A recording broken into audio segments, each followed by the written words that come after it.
Salut à tous, aujourd'hui on va parler des listes avec le langage Python.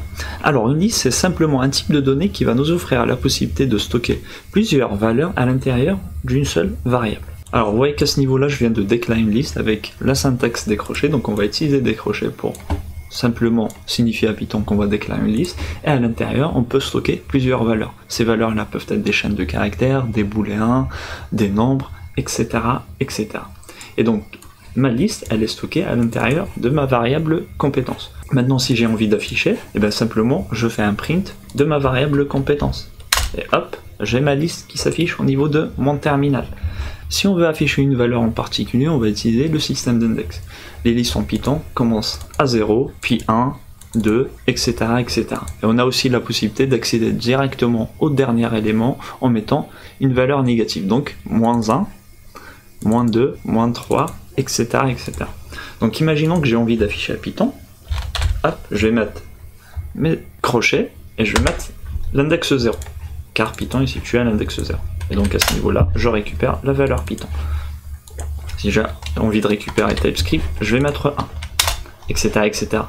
La dernière valeur, donc je vais mettre un -1 et je récupère Django. Alors, donc ça c'est pour récupérer une seule valeur, mais on a aussi la possibilité de récupérer plusieurs valeurs. Imaginons que j'ai envie de récupérer et Python et TypeScript, je vais mettre 0, 2 points, et je vais mettre 2. 2 n'étant pas inclus, donc simplement ici je vais récupérer 0 et 1. Et voilà, donc je récupère une liste qui contient Python et TypeScript. Pour changer un élément au niveau de notre liste, on peut simplement mettre compétence, on va utiliser la syntaxe aussi des crochets, on va indiquer l'index. Imaginons que j'ai envie de changer la valeur de Python, donc j'accède à l'index 0, et là je vais lui dire simplement que c'est égal par exemple à Java. Et maintenant j'affiche mon tableau dans son entièreté, et donc je vois que Python a bien été remplacé par Java. Donc dans le même cas de figure, si j'ai envie de changer la dernière valeur, je vais simplement mettre une valeur négative. J'ai aussi la possibilité de changer plusieurs valeurs sur une seule ligne, par exemple en admettant que j'ai envie de changer et Python et TypeScript, donc je vais aller de 0 jusqu'à 2. Ces deux valeurs là vont valoir donc Java qui va remplacer Python, et puis imaginons aussi du C#. Maintenant je raffiche ma liste et je vois que Python a été remplacé par Java, TypeScript ça a été remplacé par le C#. Maintenant si on veut insérer un élément à l'intérieur de notre liste, il y a plusieurs façons de le faire. La première par exemple c'est d'appeler directement la variable compétence et on va utiliser la méthode insert. En fait, la méthode insert va prendre un index, donc là on va positionner notre élément, et puis en second argument, l'élément en lui-même. Imaginons que j'ai envie d'insérer donc au tout début, donc à l'index 0, Ruby. Maintenant, si j'essaye d'afficher, hop, j'ai Ruby qui est inséré au tout début de ma liste. Si j'ai envie de l'insérer à l'index, à la position 1, je vais simplement mettre 1. Et donc là, on retrouve que je vois que Ruby a bien été injecté à la position 1. La deuxième façon d'insérer du contenu, c'est en utilisant la méthode append. Append simplement va prendre l'élément à insérer, elle va automatiquement l'insérer à la fin de notre tableau. Imaginons qu'on a envie d'insérer du JavaScript, et le JavaScript va se mettre en fait à ce niveau-là. On exécute notre petit programme et on voit que JavaScript a bien été inséré, ajouté en fin de notre liste.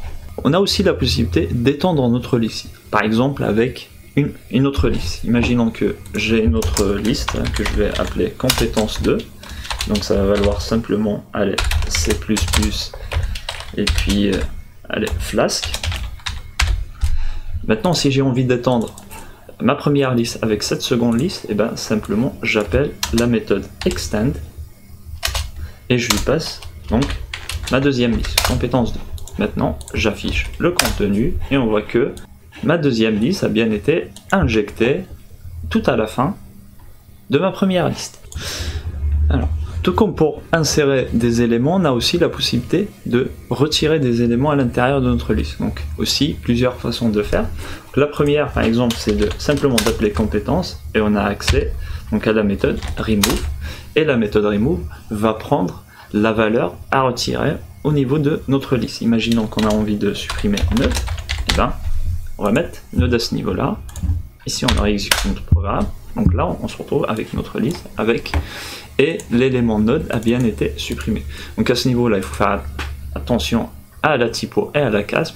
Par exemple si j'en rajoute un S, donc là je vais tomber sur une erreur qui me dit que simplement node avec un S n'existe pas à l'intérieur de ma liste. Donc là, faites attention à bien écrire vos éléments.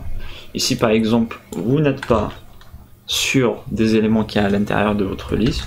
Vous pouvez mettre une petite condition, on en reparlera aussi de la syntaxe quand on fera la vidéo sur les conditions. Et bien ici simplement en fait, si par exemple node avec un S est à l'intérieur de la variable de la liste compétences, donc dans ce cas-là, je peux faire cette méthode-là. Sinon, eh ben, rien ne va se passer. Maintenant, si je réexécute mon programme, pardon, et on voit que toute la liste a bien été affichée et on n'a plus d'erreur car à ce niveau-là, donc, et aucun élément n'a été supprimé car node avec un S n'existe pas. Si je mets quelque chose qui est valide, voilà. Dans ce cas-là, hop, ça va être supprimé. Alors, deuxième manière de faire, c'est d'appeler simplement compétence et on a accès à la méthode pop. Et la méthode pop va prendre un index. Donc, par exemple, imaginons qu'on a envie de supprimer TypeScript. Donc là, on va lui dire de supprimer l'élément qui se trouve à l'index 1. Donc là, si je refais un petit coup de print, et donc là, au niveau de la sortie, je vois que TypeScript a bien été retiré. Donc à noter que si vous ne passez pas de valeur à l'intérieur de pop, et bien pop va simplement retirer le dernier élément de notre liste. Donc là si on refait un petit coup de print, voilà, on se retrouve avec l'élément Django qui a été retiré de notre liste. Une autre façon aussi de supprimer le contenu d'une liste, on peut utiliser le mot-clé del. Si on fait un del de, par exemple de compétences, on lui passe par exemple 0, à ce niveau-là, Python, ça va tout à fait marcher, il n'y a plus. Et on voit que Python a bien été retiré. A noter que si vous utilisez le mot-clé del, vous avez aussi la possibilité de supprimer l'entièreté de votre liste. Et si vous faites ça, on va tomber sur une erreur, et cette erreur-là simplement est causée par ce print-là. En fait, le del va supprimer et la liste et même la variable. Donc voilà, à utiliser avec précaution. Par contre, si vous voulez supprimer tout le contenu d'une liste sans supprimer la variable, donc là vous avez une méthode qui s'appelle clear. Faites un petit clear, hop, un problème d'inondation, et si on relance le programme, donc là on se retrouve avec une liste qui a été vidée. Par contre, la variable a bien été sauvegardée. Alors maintenant on va voir comment copier une liste. Imaginons que j'ai une variable qui s'appelle compétence 2. En fait, j'ai envie simplement de stocker le contenu de compétences. Alors à première vue, je serais tenté de faire ça. Et par exemple, si je fais un log de compétence 2, eh bien, ça va m'afficher le contenu de la liste 1. Donc là, il n'y a pas de problème, mais il faut savoir qu'avec le langage Python, les listes sont des types de références. En fait, ce qu'on fait ici, c'est qu'on ne clone pas le contenu de compétences, on ne va pas faire une copie, mais simplement, la variable compétence 2 va pointer vers cette variable-là. En fait, elles vont toutes les deux stocker la même liste. Le souci que ça peut engendrer, c'est que si par exemple je fais un compétence 2.clear pour supprimer tout le contenu, et que j'affiche compétence 2, donc là, à première vue, voilà, je vois que ça marche, à tout supprimer, c'est parfait. Par contre, la mauvaise surprise, c'est quand je vais afficher ma variable compétence.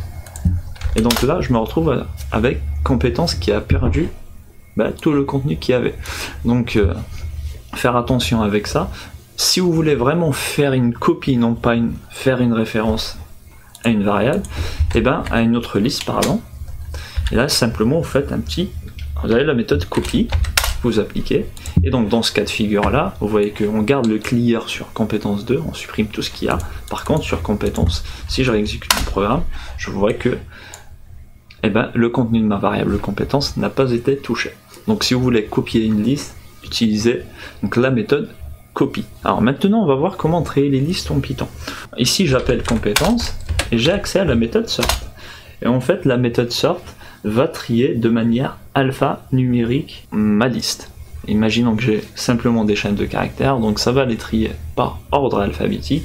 Et si j'avais des nombres à l'intérieur de ma liste, eh ben, ça va utiliser le système de tri numérique.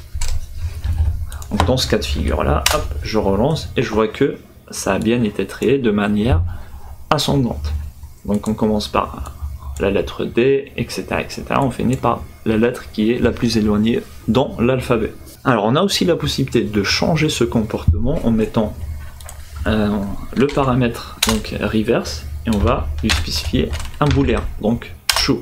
Donc si on fait ça, donc on va avoir un tri de manière descendante. Donc en commençant par la lettre la plus éloignée au niveau de l'alphabet, on finit par celle qui se rapproche du début de l'alphabet. Tout comme pour le tri, on a la possibilité de renverser notre liste, de la mettre simplement à l'envers en appelant la méthode reverse. Si on fait ça, eh ben, l'élément qui se trouve en dernier va être en premier, l'avant-dernier donc sera à la position 1, etc., etc. Voilà, dans ce cas de figure là, hop, on voit que Django est en premier, React est en deuxième position, Node, ben, vu qu'il est au milieu, donc ça ne change strictement rien, etc., etc. A noter que si vous voulez avoir la liste exhaustive des méthodes applicables sur les listes, il suffit simplement d'appeler votre liste et vous mettez un point, et là vous avez toutes les méthodes disponibles au niveau des listes. Pour la plupart on les a vues, par exemple on n'a pas vu count. En fait là, par exemple le count va nous retourner simplement le nombre d'apparitions d'un élément en particulier. Imaginons que j'ai envie de voir combien de fois Node apparaît au niveau de ma liste. Je vais stocker tout ça dans une variable par exemple qui s'appelle Node. Si je fais un print de Node, je devrais tomber sur 1. Ok. Imaginons que je rajoute une seconde fois hop, Node. Dans ce cas de figure là, je vais tomber sur 2 car Node apparaît 2 fois au niveau de ma liste. Alors si je passe quelque chose qui n'existe pas, hop, je vais tomber sur le nombre 0. Count va renvoyer 0 si une valeur n'apparaît pas dans une liste donnée. Si elle apparaît, donc on aura un entier supérieur. Donc voilà un petit peu pour cette vidéo sur les listes. J'espère que le contenu vous plaît. N'hésitez pas à vous abonner à la chaîne et à très vite.